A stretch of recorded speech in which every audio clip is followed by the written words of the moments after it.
आज transformation of sentence में करते हैं conversion of simple sentence to compound sentences. तो इसमें हम रूल नंबर 9 से इसको लिखेंगे, क्योंकि लास्ट चैप्टर में आपको मैंने 8 रूल तक समझा दिया है। रूल नंबर 9,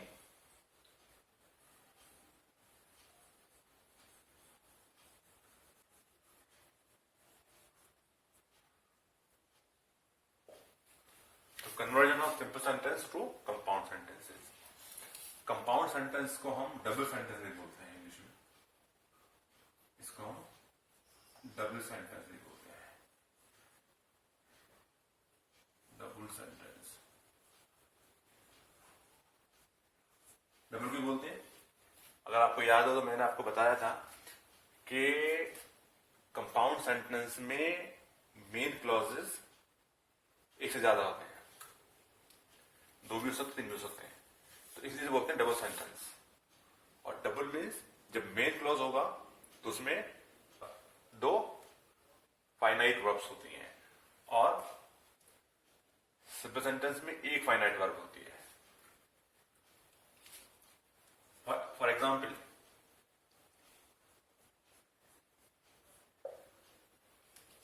मैंने एग्जाम्पल लिखा,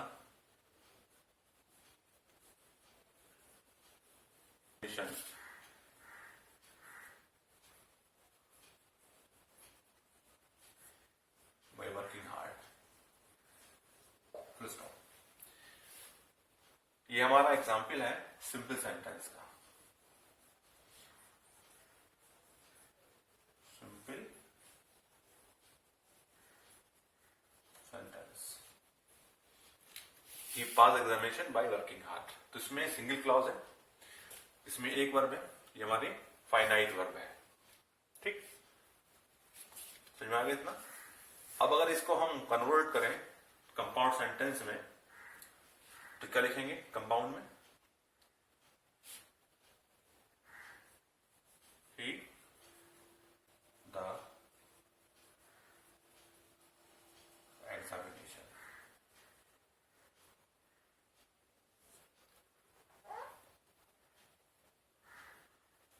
ये हमारा बना सेंटेंस कंपाउंड।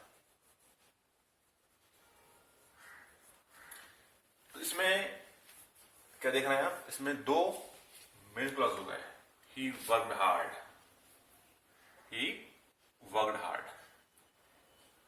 ठीक है, ये वर्क हुआ, ये एक फाइनाइट वर्ब हो गई। और दूसरा मेन क्लॉज क्या होगा? He pass the examination, he pass the examination. He pass को हुआ, फाइनाइट वर्ब हो गई।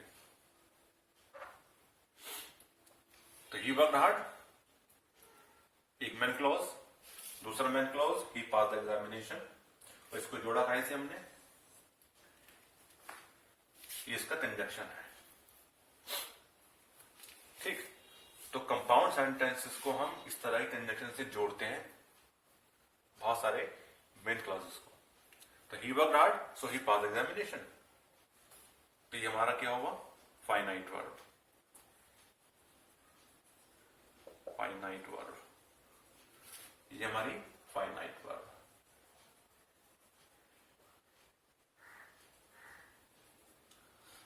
ये हमारी पास्ट फाइनाइट वर्ब।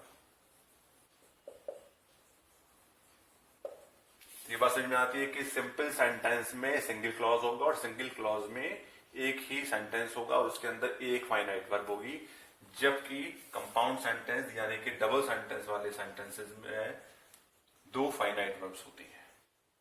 ठीक, इसको आगे और एग्जाम्पल देके बताता हूं, समझाता हूं आपको मैं।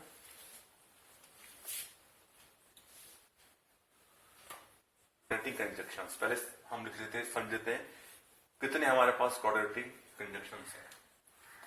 तो कंपाउंड सेंटेंसेस को जोड़ने के लिए कुछ कोऑर्डिनेटिंग कंजंक्शंस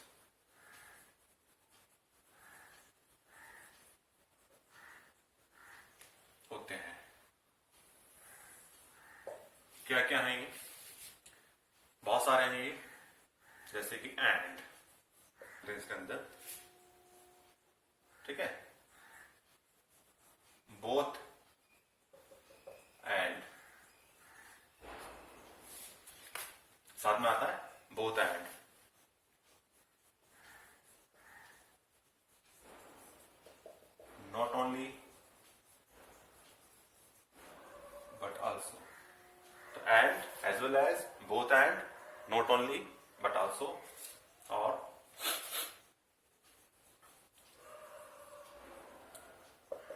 आइदर और,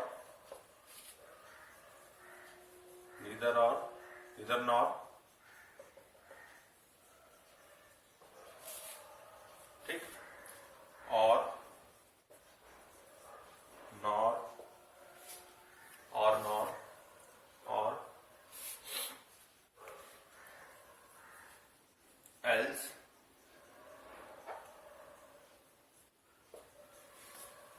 एल्स,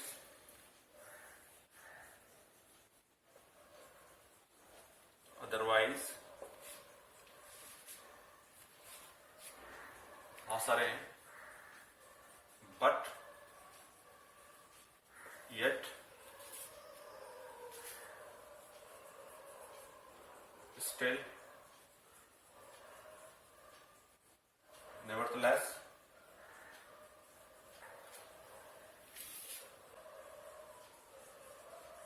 only, so, whereas, और भी है आगे। तो मेन जो आते हैं सामने वो ये है। तो इसे बोलते हैं हम कोऑर्डिनेटिंग कंजंक्शंस। तो कंपाउंड सेंटेंस के अंदर मेन क्लॉजेस को जोड़ने के लिए हम इन कंजंक्शंस को इस्तेमाल करते हैं, ठीक है। अब इनको एग्जाम्पल में कहाँ कहाँ लगाते हैं ये और देख लेते हैं।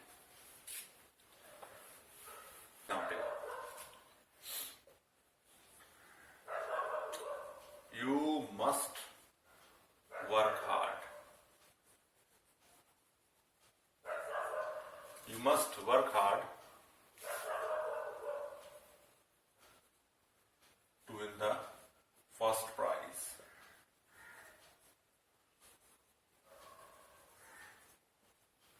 ठीक है, you must work hard to win the first prize. ये हमारा सिंपल सेंटेंस है क्योंकि इसमें सिंगल क्लॉज है और एक फाइनाइट वर्ब है। तो हमारा क्या हुआ ये सिंपल सेंटेंस। अब इसको हमें चेंज करना है, ट्रांसफॉर्म करना है कंपाउंड सेंटेंस में, ठीक। You must work hard,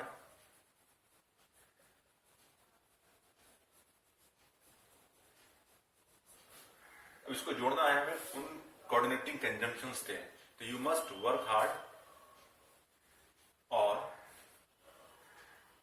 you will win the first prize.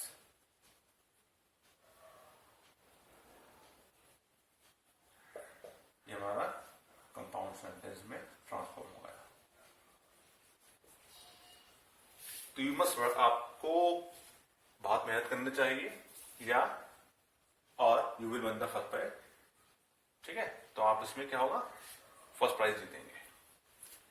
तो हमने इसे और कंजंक्शन से, कोऑर्डिनेटिंग कंजंक्शन से लगाकर कंपाउंड सेंटेंस बना दिया। तो इसमें दो हमारे मेन क्लॉज हो गए, एक यू मस्ट वर्क हार्ड और एक you will win the first prize. तो ध्यान रखना कि जब भी कंपाउंड बनाए तो उसमें आपके दो या एक या दो से ज्यादा क्या होंगे मेन क्लॉज होंगे। फिलहाल तो इसमें हम दो क्लॉज वाले बना रहे हैं, दो मेन क्लॉज वाले कंपाउंड बना रहे हैं, ठीक है। समझ में आ गया। Next example,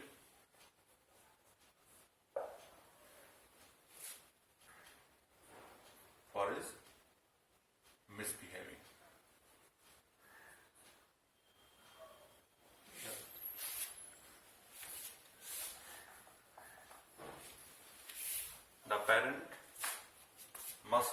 The parent punished the boy for his negligence.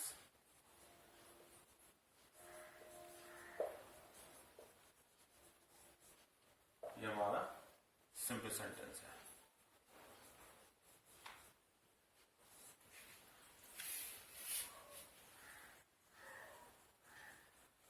The parents punished the boy for his negligence.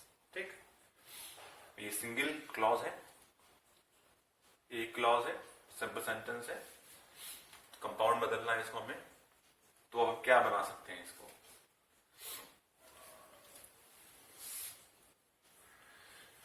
कुछ ही बनाइए, लेकिन बनाना है इसको मेन क्लॉज के अंदर। दो मेन क्लॉज होंगे इसमें और कोई भी कोऑर्डिनेटिंग कंजंक्शन को लगाकर, लेकिन मीनिंग बदले नहीं उसका, बात यहां पर है। ये हमारा कंपाउंड। तो क्या लेंगे आपने इसमें कि मैंने इसमें 100 से इसको कंपाउंड बना दिया, 2 क्लॉज हो गए, 2 मेन क्लॉज हो गए।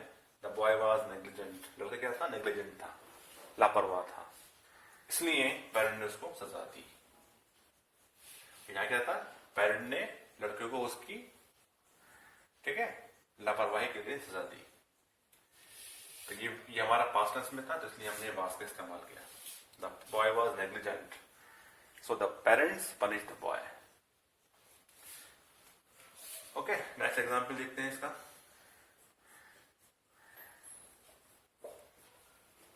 Besides being honest, he is gentle also. ठीक, तो क्या है कि ऑनेस्ट होने के साथ साथ के अतिरिक्त वो जेंटल भी है। तो इसमें लगाना है हमें कोऑर्डिनेटिंग कंजंक्शंस। क्या लगा सकते हैं हम इसके अंदर? Is not only he is not only honest but also gentle. ये वाला कंपाउंड।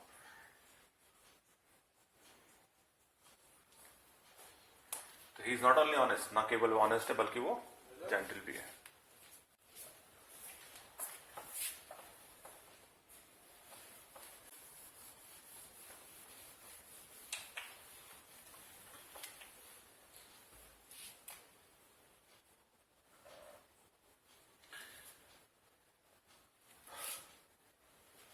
Next example.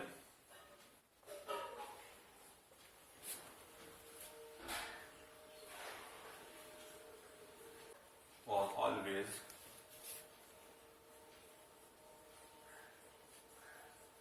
cheerful. तो in spite of her illness, अपनी बीमारी के बावजूद वो हमेशा cheerful रहती थी। ठीक, ये हमारा सिंपल सेंटेंस है। इसे कंपाउंड में चेंज करना है तो क्या बनेगा? ये इसमें लगाना है हमें, याद रखना, कोऑर्डिनेटिंग कंजंक्शन।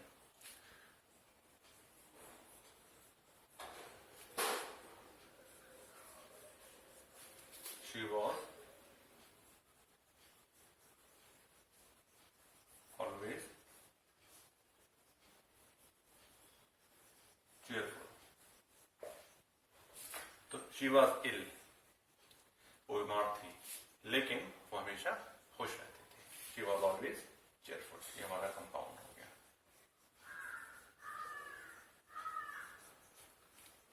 तो देखा आपने किस तरह से हमने कोऑर्डिनेटिंग कंजंक्शंस को लगाकर सेंटेंस को ट्रांसफॉर्म किया, लेकिन उसका सेंस नहीं बदला। तो इंस्पाइट ऑफ हर इलनेस, अपनी बीमारी के बावजूद वो खुश रहती थी हमेशा। तो she was ill but she was always. तो कंपाउंड का मीन्स क्या हुआ? 2 मेन क्लॉज। जुड़ना इसे हमें कंजंक्शन से। क्लियर? आगे इसके नेक्स्ट वीडियोस देखते रहिए ट्रांसफॉर्मेशन के।